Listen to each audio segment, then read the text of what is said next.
Valentino, welcome to Phillip Island 2019. It seems like a long time ago. Shah Alam, 1996, when we first saw you in the World Championship, 23 years later. I'm delighted to say you're still here, fast and strong in MotoGP. You're about to make your 400th Grand Prix start this weekend. I'm sure it makes us both feel quite old, but how does it make you feel? It's such a special moment in your career. Is an incredible number because if you start to count from 1 to 400, is a lot. It's a long journey, but I'm very proud of my career because I enjoy a lot, and is the bigger part of my life from when I was 10 or 12 years old, and it's great to make the 400 here in Phillip Island because it's a special place. And all the riders love this place, and it's great to ride the motorcycle here, and try to be strong to remain competitive after a long time.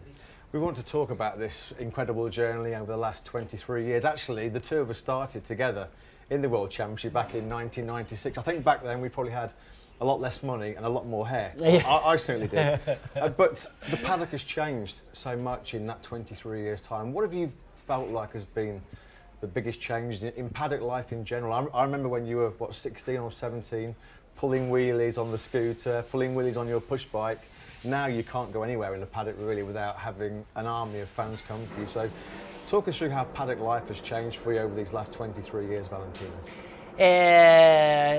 Changed a lot, like you said, unfortunately in a bad way, because at the beginning I enjoy a lot to stay in the paddock because I have a lot of friends and a lot of friends from riders, from all the people that work, but especially like you said, everything was more easy. Everything was more free, you know.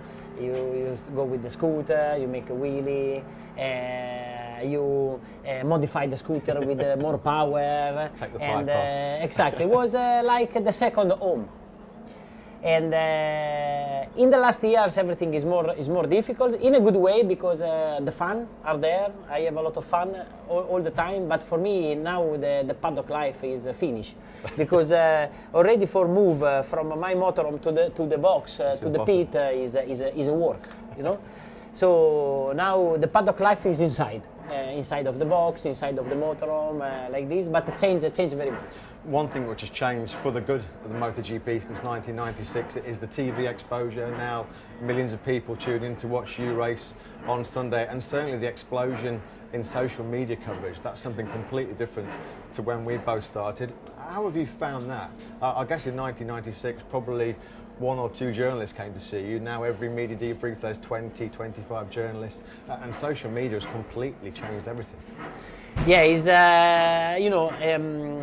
before the main thing was ride the bike, and after you have a small time for the social media, also for the interview. Now looks like it's the opposite. Looks like that the major part of the day is for the interview or social media and all the rest. And at the end you ride the bike.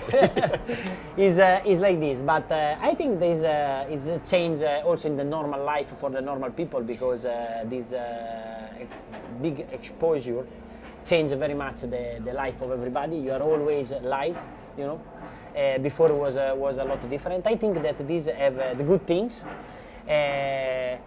Also because now if you are a fan of a sport, of a MotoGP, you can follow everything from Thursday afternoon. You know all the paddock, you know all the places, you know from Friday morning. In the 90s, if you are lucky, you see the race, you know. So this for the fun is good. Yes, yeah. is the price to pay, but is better. And what about that exposure to the media? Like we said, when you first arrived in 1996, you were probably only known as the son of Graziano, yes. Of course, who raced previously. But then, of course, your success meant that your fame grew. How did you deal with that, and how did that change over this period of 23 years? Because you did everything that you wanted to do in the paddock, and now that is very difficult. Was that hard for you to cope with and adjust to that kind of life? Hey, you have to change life. easy. No choice. Is I become famous, very famous, especially in Italy, already in '97. Because I was very young, but I win the first race. But in the second year, I became world champion, and sincerely, I was a great surprise for everybody. But in Italy, it was like a bomb, you know. And because you had to go to like nightclubs. If you wanted to live a normal life, you had to go like in a disguise, I think. Yeah, you put a wig and a moustache. With the moustache. At the beginning it was difficult because it's difficult to accept that your life is changed, and it's true that you have a lot of advantage in general. For example, if you go in the shop. You don't have to wait, or they close the shop for you. You know, you have a lot of advantage. But sometimes you cannot have a normal life. I suffer at the beginning from the first 4 or 5 years to adapt because it's not easy. Also, if you go at the cinema, or I was very young, so you go around and all the people stop you. Difficult.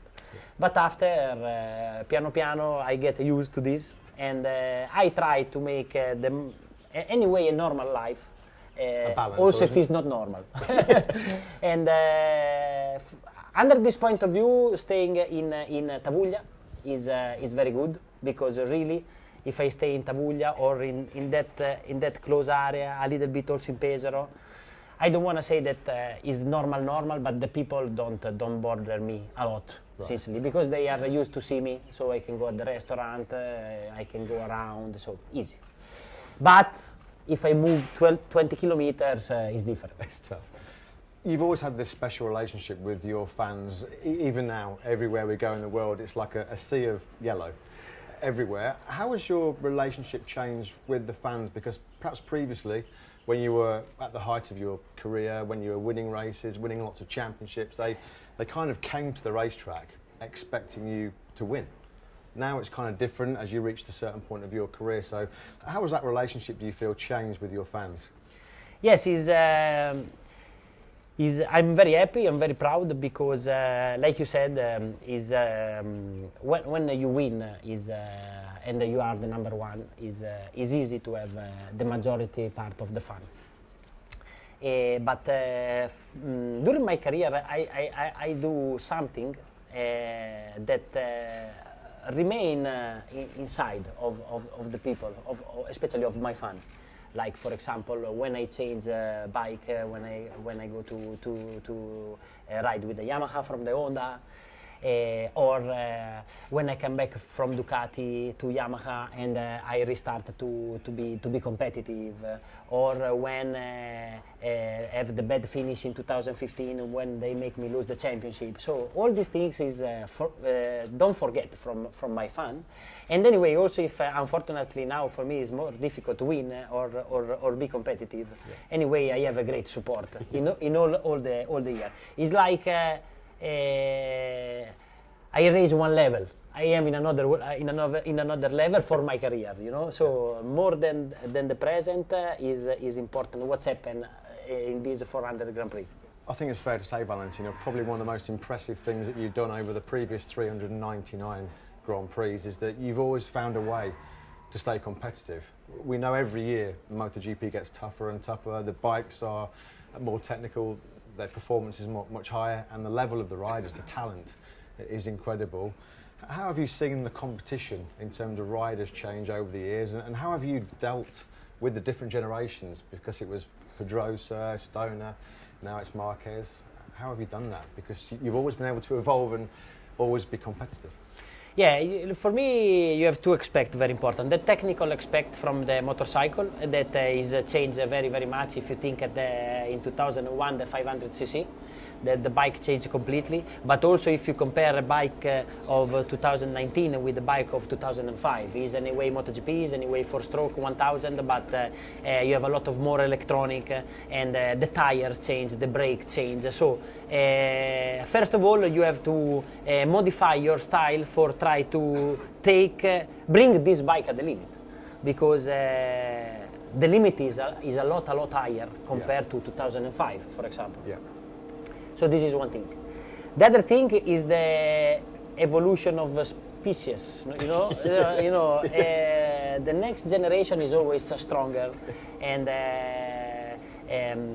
they are more professional. They put more effort. They make a perfect life. They eat in a good way. They don't drink. They go to sleep early. They train every day from the morning to the night. It gets harder as you get older. I come from an era where the riders still drink beer and smoke cigarettes. I was going to say, because that must be one of the biggest changes. Your physical preparation. For me, these bikes now, yes, are so tough to ride. I mean, they're almost 300 horsepower. You're doing almost 220 miles an hour down the straight at the faster circuits. The physical aspect of MotoGP and your preparation, that must have been one of the real big changes over these last 20 years. You have another time to modify your life for ride the MotoGP. Also because you have to make more athlete, you know. Yeah. So go to sleep in the same a normal amount of hour, speaking with the doctor for the diet and everything. If you want to be a part of the game, is this. Yeah. Because the professionality of the riders race, and they try to work in all the area for be strong. And also another big difference is that compared to 2005, for example, now you start, and from the first lap to the last lap, you have to do 42 minutes. Always flat, 100%. You know. Yeah. Before you start slow, you see what's happened. Maybe you push, but after you wait, was more strategy and less physical. And it seems like not just the strategy is important in the races nowadays, but certainly away from the track. It seems like from the outside, the riders spend more time studying each other's riding styles. I think most manufacturers now have people taking videos on the circuit so you guys can look at it and see perhaps where you can improve. It seems like that strategy and tactics is much more important as well than when it was when you first came to MotoGP. For me now is the preparation is crucial, and is not double but 10 times if you compare to 2003. Yeah. Because like you said, now everybody see the video, you have a lot more support from the technology, you have people with the camera in all the corners, you know exactly the way to ride of your teammate or also of a rider from another manufacturer. Before, you see the race, you follow the other rider, but at the end, under this point of view, the preparation was 10 times less than now. One thing I noticed, and I was really struck by this, it was only a couple of weeks ago in Buriram. You were, I think, sitting on the computer, looking at data, I think, just 20 minutes, I think, before the start of the race. I mean, this would have been unheard of 10, 15 years ago. Yes. For me, that was the biggest indication of just how much MotoGP has changed in your time here, because 20 minutes before the race, you would not have been looking at data before. Now it's like this, unfortunately. So you have to have a great passion for work so hard. Great passion for motorcycle. And technology, of course, has developed and advanced so much over these last 20 years, not in terms of just the motorcycles, but in terms of safety. How have you seen that's evolved over your time in Grand Prix? I think that in all this time we work very strong with the Safety Commission from 2003, and especially we are able to improve the safety of the circuit and the safety of the equipment. So now a lot of protection are compulsory, like the airbag or the protection in front. The quality of the helmet, gloves, boots and the leather is a lot more than in the 90s. But for me, where we can make more the difference is in the circuit. So the circuit, we work a lot for have more run-off area in other places, also here in Phillip Island, for example, or in another circuit. They spend a lot of money, but it's important because it remains a very dangerous sport. But it's stupid don't do everything for the safety. One thing that happens as you get older is you get more experience, you get more maturity, which I guess changes sometimes the way that you deal with the difficult moments. Perhaps when you first arrived in the World Championship when you're 17, a bad day, a crash, a mistake, or you didn't win the race, you'd get quite angry, quite upset, quite frustrated.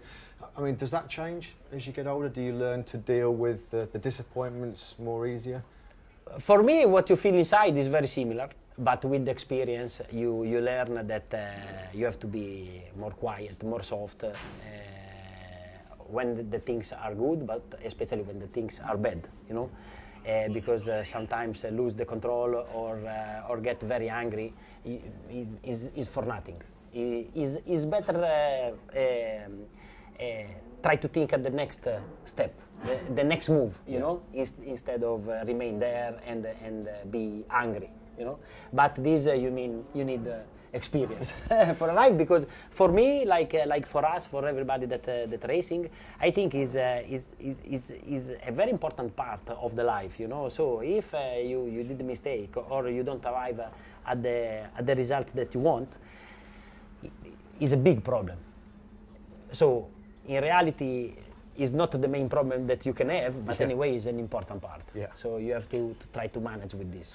For many years, Valentino, you've been a superstar in MotoGP, an icon to fans all around the world. But one thing that has changed a lot over recent years, you're not just a racer.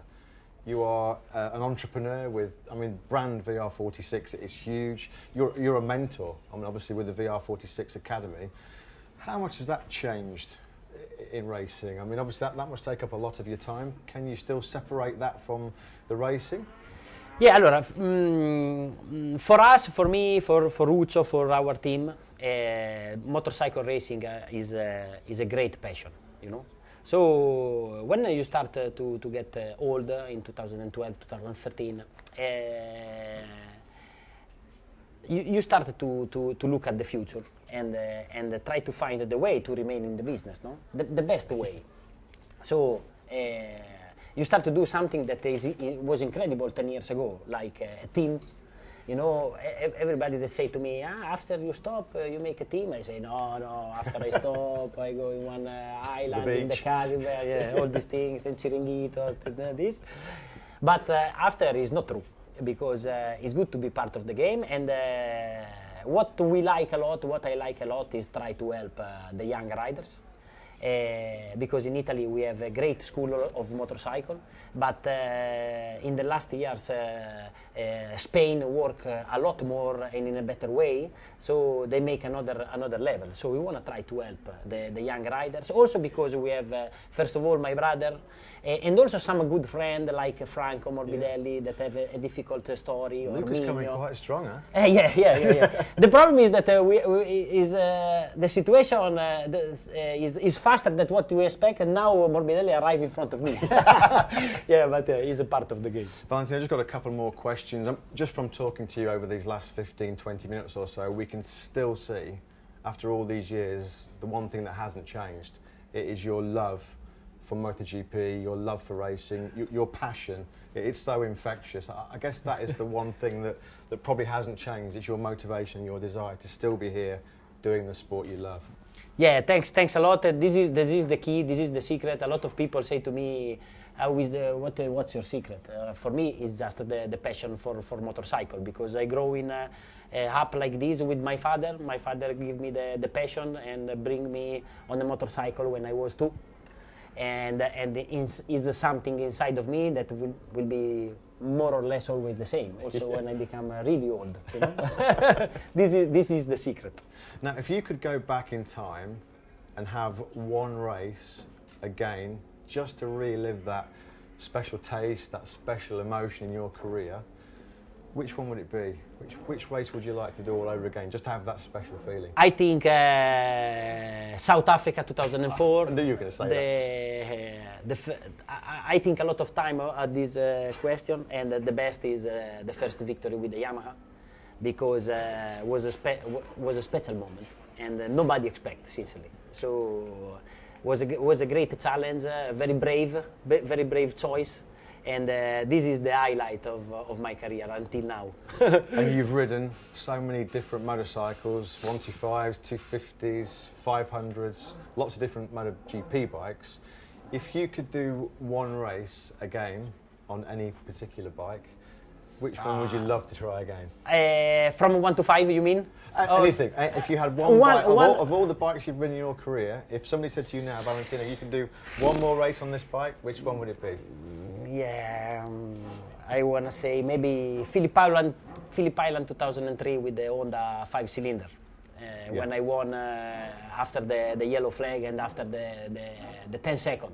Yeah, I think that is about the bike and mechanical things one of the most special.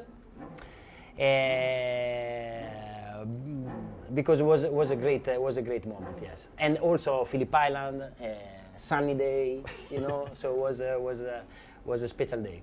Valentino, you've given so many people all around the world so many great memories over these last 23 years and 399 Grand Prix.